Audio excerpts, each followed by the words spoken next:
The treasury is a lung. It breathes in the sweat of the peasantry and exhales the iron of the infantry.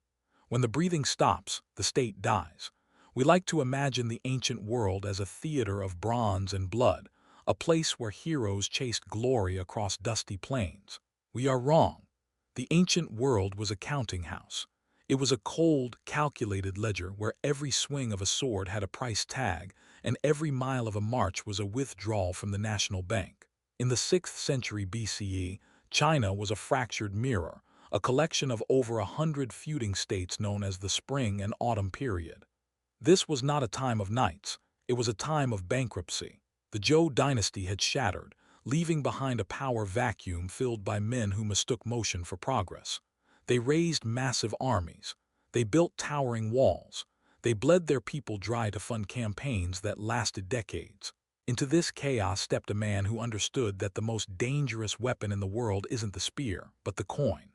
Sun Tzu, or Sun Wu, was a man born of Qi, a strategist who saw through the smoke of the battlefield to the rot in the cellar. He looked at the massive infantry mobilizations and saw not power, but a fiscal trap. He saw that warfare had evolved from aristocratic chariot duels, expensive but brief, into total war, a grinding machine that consumed grain, metal, horses, and human lives at scales that could collapse a kingdom in a single season.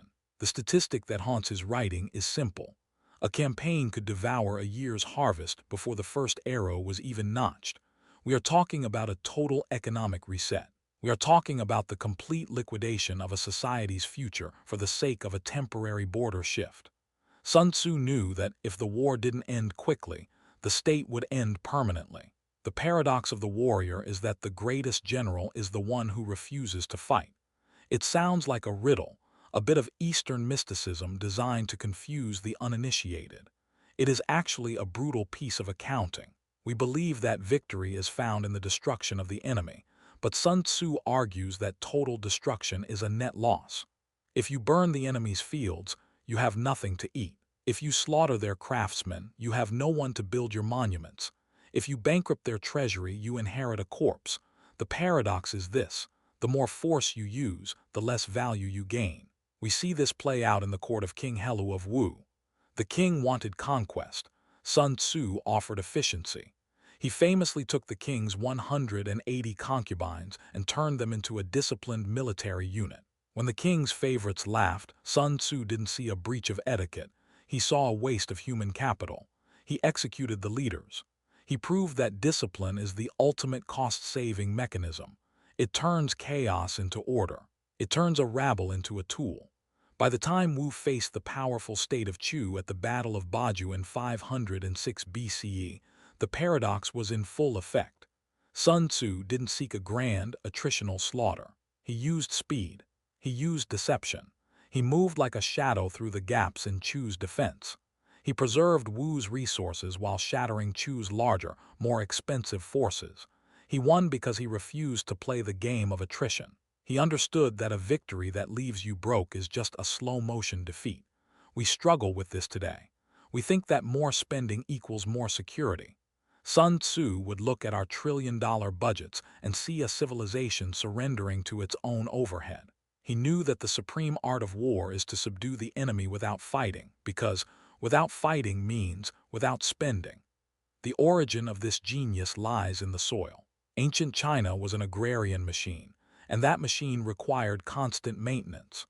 By the time Sun Tzu was summoned to the court, the states of Qi, Jin, and Chu were reforming their tax systems not to help the poor, but to feed the beast. They were standardizing coinage to make it easier to pay for mercenaries.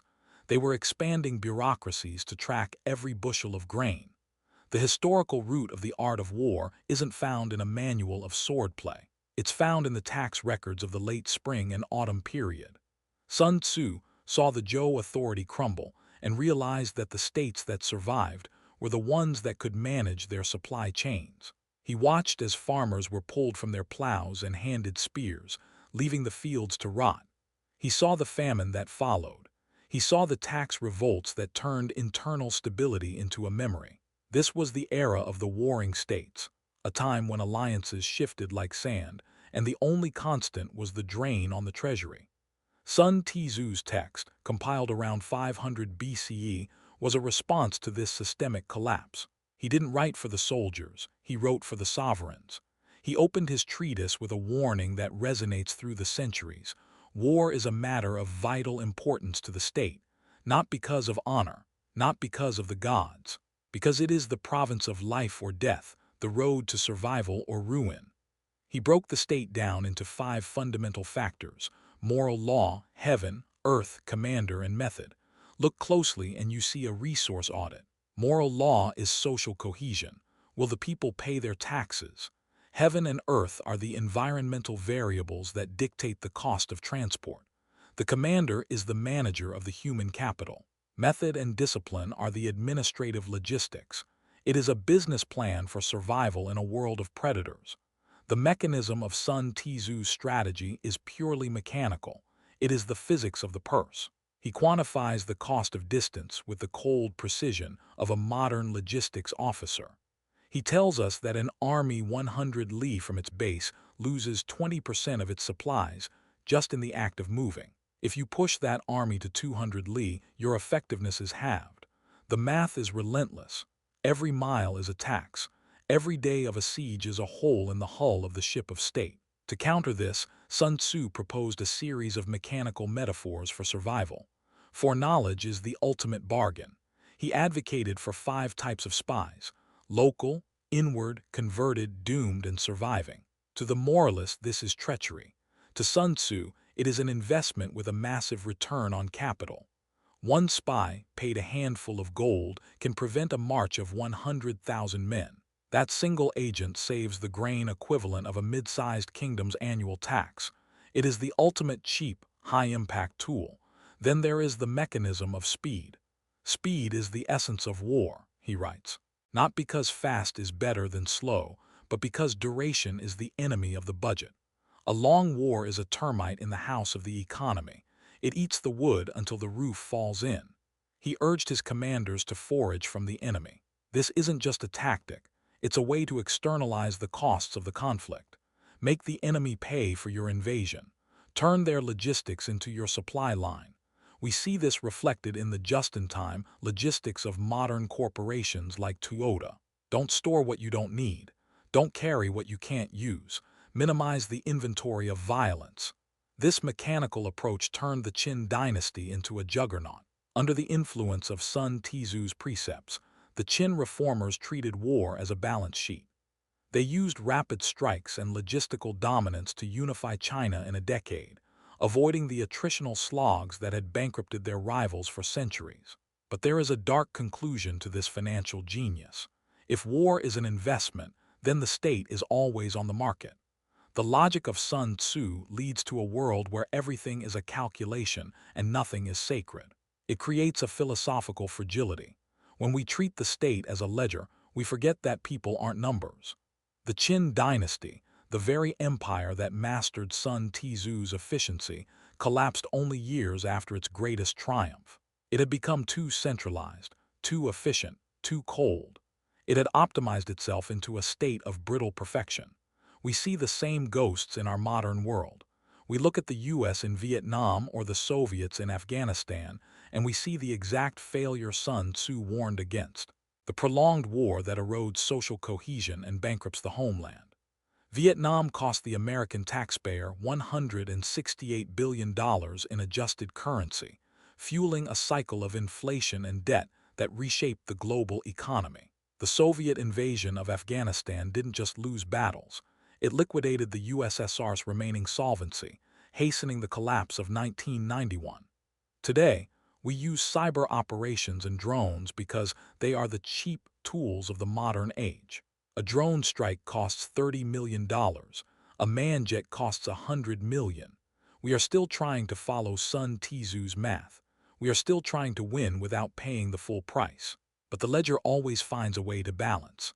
Global military spending hit $2.24 trillion in 2024. We are ignoring the master's call for restraint. We are building massive armies and hoping the debt won't come due. Sun Tzu's true legacy isn't the victory, it's the warning. He tells us that the true battlefield is the ledger.